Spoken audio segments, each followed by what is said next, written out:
Ai de mim, míseros restos, provocações. Tem que começar com um gemido grego mesmo esse programa, provocações. Ai-me, 12 anos caminhando no incerto e idolatrando a dúvida. Este programa pode não ser uma janela aberta para o mundo, mas é certamente um periscópio sobre o oceano do social. Provocações. 13 anos. Hoje, neste programa, uma pessoa que não sabemos exatamente como apresentar, porque ele tem um currículo enorme que nós não vamos ler aqui. Ele destaca-se como escritor de contos, de literatura infanto-juvenil, mas, ao mesmo tempo, organiza simpósios de marketing e de práticas de consumo. Vocês devem estar pensando que é, então, um candidato a autor de best-sellers. Não é. Premiado no Brasil e no exterior com seus contos sobre infância, família e obsessões. Ele é João Carrascosa. João Carrascosa. Você se considera um grande redator publicitário que escreve livros ou um grande escritor que faz publicidade? Olha, eu me sinto um escritor, não sei se grande, e um escritor que o tempo todo pode estar modulando, calibrando a sua linguagem para o tipo de texto que ele precisa construir. Então, se é um texto autoral, eu utilizo a minha linguagem para escrever literatura, fazer contos, romances infantos juvenis. Agora, dentro do espectro publicitário, se eu preciso fazer um comercial de televisão, um spot de rádio, um anúncio, que também preciso contar uma história, eu trabalho, então, fazendo essa graduação dentro desse objetivo. Então, ao fim e ao cabo, eu me sinto um escritor. Como a literatura entrou na sua vida? Olha, ela entrou através de meu pai. Eu sou de uma cidade do interior de São Paulo, Cravinhos, uma cidade pequena, uma região ali no passado de plantio de café, cultura do café, hoje mais cana, e porque ele contava muitas histórias para nós, filhos menores, né, pequenos quando éramos. E as histórias, obviamente, me encantavam, e o próprio espaço de cidade pequena sempre corria-se novidade, episódios que se davam nas esquinas ou se davam ao redor do campo. E isso veio me trazendo uma paixão por ouvir aquelas histórias e um dia também poder construir as minhas. Então surgiu desse encontro com um espaço pequeno, proximidade entre pessoas e alguém dentro da família que cultuava a arte de narrar. E como é que entrou a publicidade na sua vida? Eu penso que foi uma decorrência disso também, porque o meu pai era um vendedor de cereal.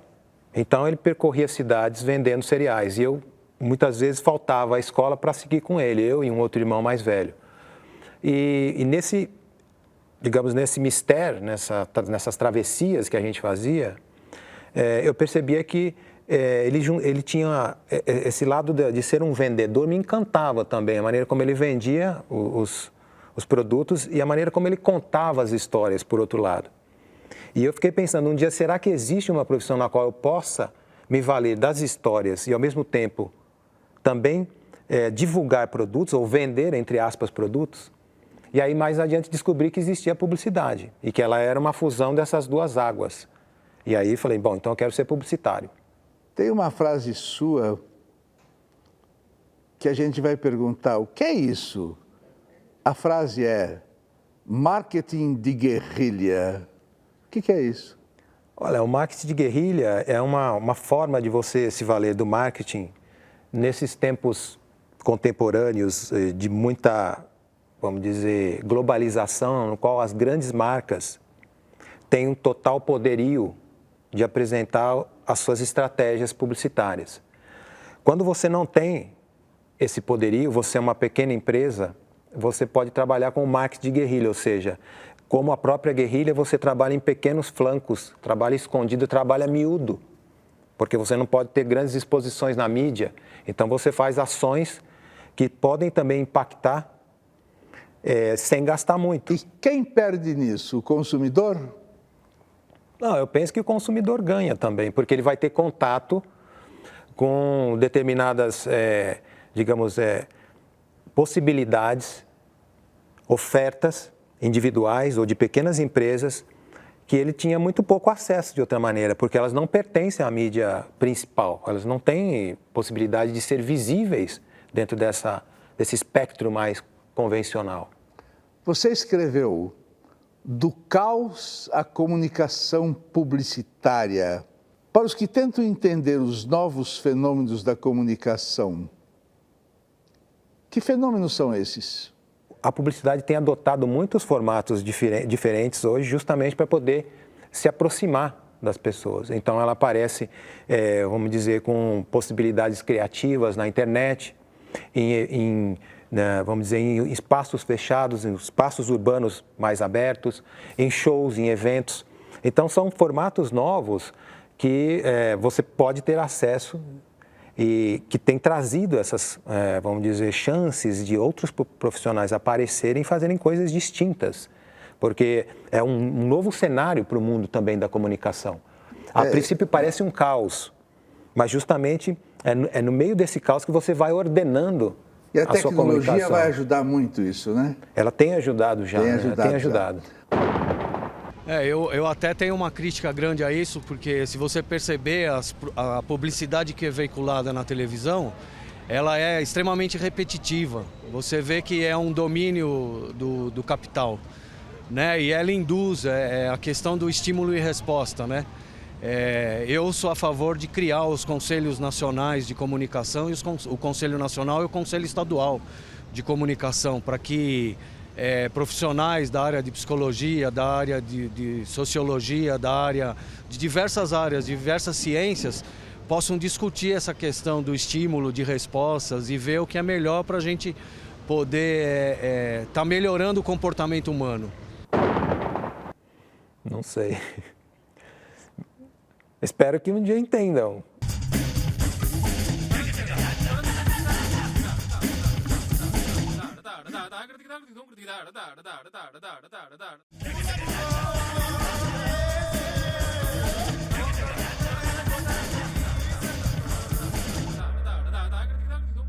Você é mais você escrevendo contos ou tratados de publicidade? Eu penso que eu misturo as duas águas, como sempre.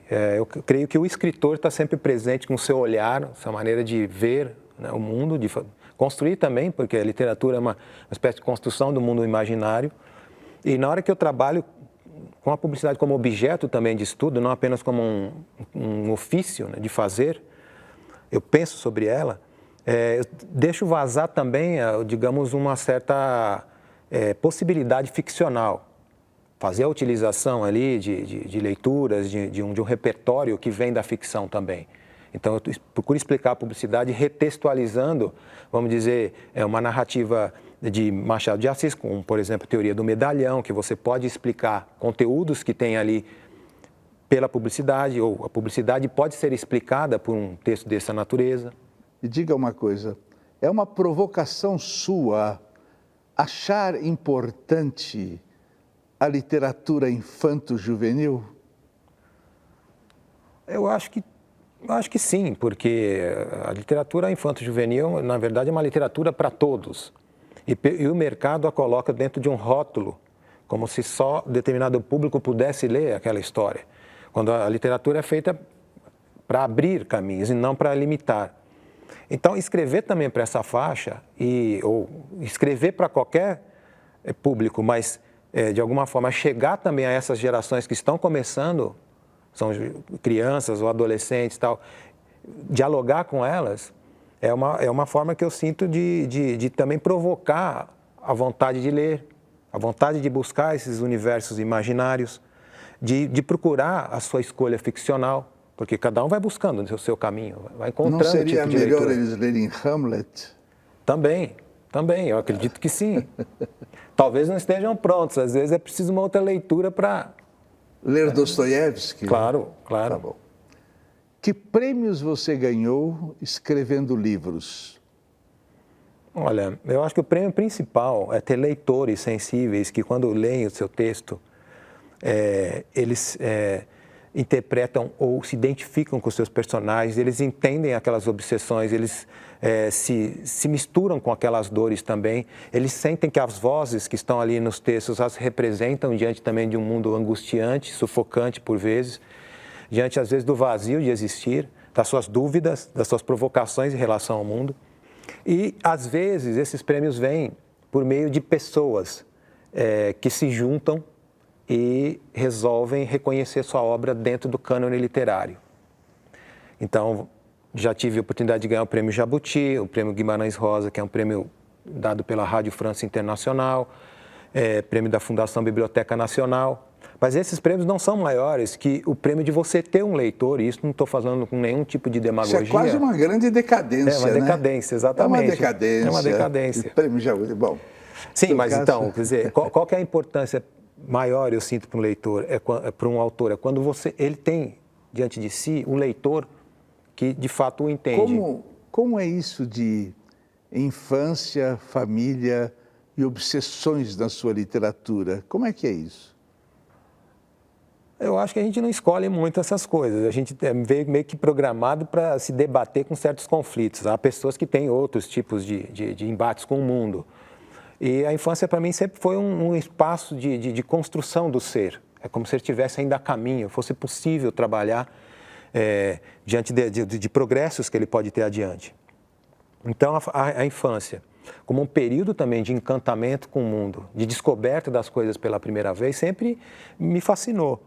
E ela, obviamente, se dá quer dizer, a infância se dá num espaço de família, de descoberta também de família, de descoberta do outro, da alteridade. Quer dizer, quem são as primeiras pessoas que você conhece? Aqueles que estão ao seu lado, seu próximo. Carrasco Sá, palavras suas. O mar é o território primitivo. Quem já viveu muito vai se secando dele. Os jovens entenderam? Não sei.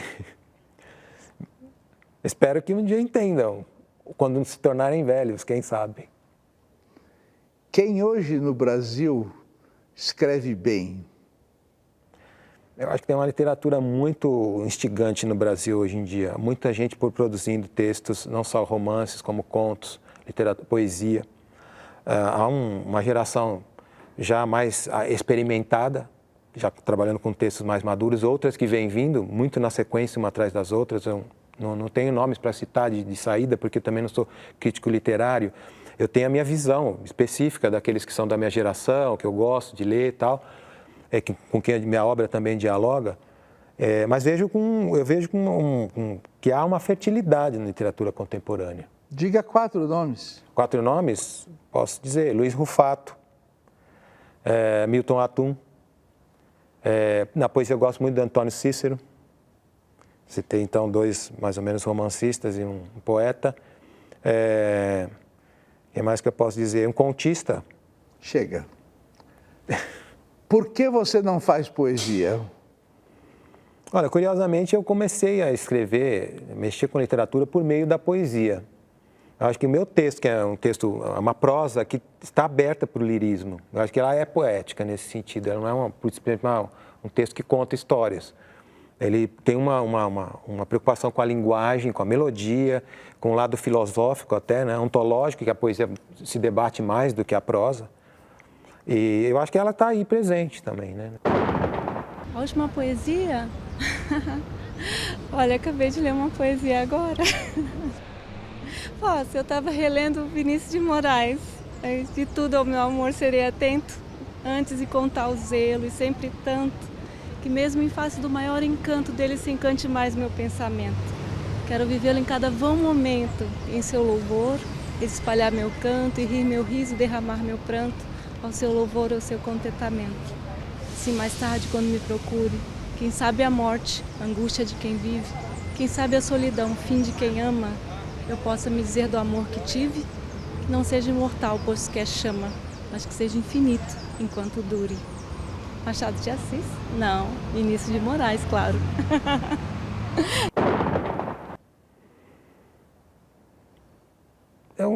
Não.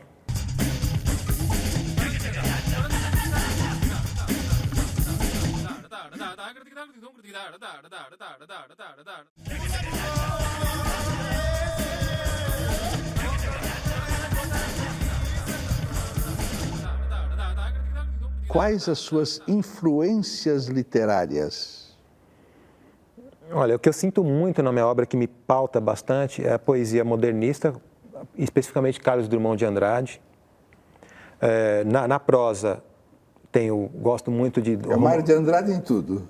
Não, na prosa tem, por exemplo, o William Faulkner, que eu gosto muito. Julio Cortázar, um escritor também que me encanta muito. Cortázar é fantástico. Fantástico, né? Cortázar. Aqueles contos, meio Clarice Lispector, Guimarães Rosa. Agora, como é que você vê os críticos literários e como é que eles veem você? Se é que existem críticos literários. Olha, é como eu estava te dizendo, quer dizer, quem premia a gente num prêmio desses que são, né, articulados, existentes, oficiais, são pessoas. Algumas pessoas são críticos, são professores universitários, elas que vão construindo, de certa forma, o cânone. São jornalistas, enfim, estudiosos. Eu vejo que, muitas vezes, eu fui alvo de críticas muito positivas, muito iluminadas, muito profundas, intensas sobre o meu trabalho. Outras vezes são mais rasas, mais superficiais. De qualquer maneira, eu respeito, porque eu acho que a crítica ela faz parte desse composto, que é aproximar o autor do seu público, também de olhar para a obra dele, né? Você usa como professor uma frase sua sobre o estilo de sua escrita. A água se amolda ao vaso que a contém, mas é preciso encontrar o vaso que a acolha como se tivesse nascido para ela. Não é uma lógica um pouco publicitária? Não sei, eu acho que é uma lógica filosófica até, nesse sentido. Porque Você acha, então, que qualquer coisa filosófica é uma provocação? Eu acho. O que é que você tem lido? Ultimamente? Não, em 1830, não, agora. 1830, sim. Eu li, nessa semana acabei de ler um livro muito bonito de poesia, que é a obra de Adonis, poeta árabe, uma obra espetacular que eu não conhecia. Fantástico. Linda, linda. Qual grande escritor que você descobriu e qual grande escritor que você ainda não descobriu? Bom, o que eu descobri, eu acho que é um autor americano, Raymond Carver, que é um contista, ficou na literatura só com contos. E talvez um escritor que eu não tenha descoberto ainda na sua plenitude é o James Joyce. Eurípides, talvez. Eurípides, não, a Eurípides eu já li, Sófocles também. Você chora? Sim, claro. Por que você chora? Porque me emociona por estar vivo. Você chora diante da beleza? Sim, óbvio. Talvez seja a coisa que eu mais choro, é diante da beleza. Você sente alguma emoção cívica ao ouvir o hino nacional? Eu não. Essa pausa é tchecoviana, né? Quem causou o maior mal ao mundo? A propaganda, a religião ou os bancos? Eu acho que os três, porque os três fazem parte de um complexo só. Sem o que você, João Carrascosa, não conseguiria viver? Eu acho que sem a natureza. É a coisa que eu mais gosto, os rios, as árvores, o céu. Acho que tem como lembra o Fernando Pessoa, né? Esse mundo se faz sem a literatura. Qual foi a maior transgressão que você praticou na sua vida? Se você não falar, nós vamos pensar uma pior. Não me ocorre lembrar qual seja. Deveria ser alguma que eu teria alguma culpa, mas... Tá bom, você está com uma auréola na cabeça. De santa. E não tem, tá tudo bem. Como é que você gostaria de morrer? Eu acho que lendo. Eu acho que um escritor, antes de tudo, um leitor.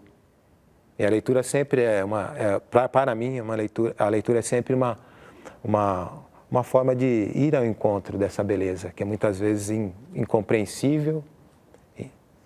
Você é religioso? Eu diria que eu sou místico, tenho uma religiosidade, não religião, mas religiosidade. Se houver reencarnação, como e onde você gostaria de voltar?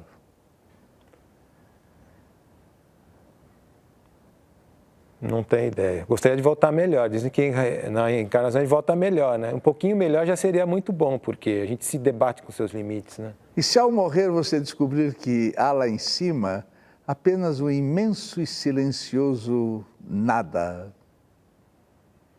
Acho que eu ia gostar. João Carrascosa, que pergunta você gostaria que eu tivesse feito, mas eu não fiz?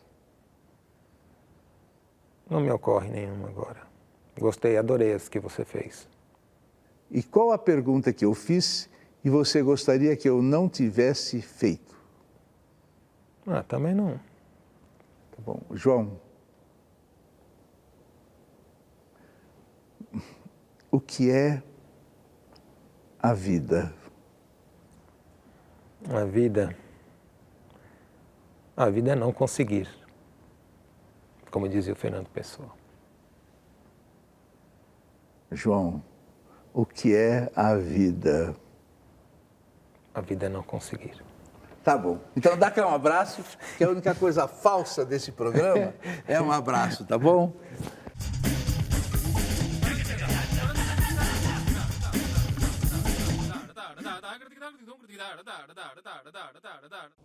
Especular sobre os devaneios das outras pessoas sempre vai te fazer pequeno.